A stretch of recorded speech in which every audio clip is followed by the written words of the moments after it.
முருகனை கண்குளிர பாருங்க.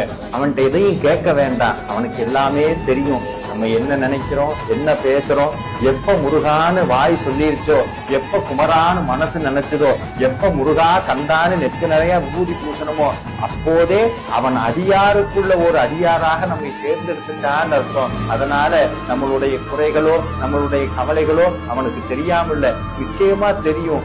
இருந்தாலும் ஏன் இதெல்லாம் தீராம இருக்கு, ஏன் என்னை விட்டு இதெல்லாம் அகலாம இருக்குன்னா, இது எங்கிருந்தோ வரல, நம்மதான் ஏதோ ஒரு ஜென்மத்துல பண்ணது நமக்கு திருப்பி வந்திருக்கு. இருந்தாலும் இதை அனுபவிக்கிற விதத்தை நிச்சயமாக முருகப்பெருமான் மாற்றுவான். அதற்கு ஒரு வழியை காட்டுறதுக்காகத்தான் இன்னைக்கு நம்மளை கொண்டு வந்து இந்த அற்புதமான தைப்பூசத்தன்னைக்கு அவன் சன்னதியில நிக்க வச்சு அவனை பார்க்கக்கூடிய மிகப்பெரும் பேற்றை நமக்கு கொடுத்திருக்கிறான். அவனை பார்த்தா போதும், திருப்புகழ் பாடினா போதும், எல்லாம் முருகன் பார்த்துக்குவான். கவலைப்பட வேண்டாம், மன சஞ்சலப்பட வேண்டாம். ஒரே ஒரு உண்மையை தெரிஞ்சுக்கங்க, மனசு தடுமாறும் போது திருப்புகழ் துணை நிற்கும்.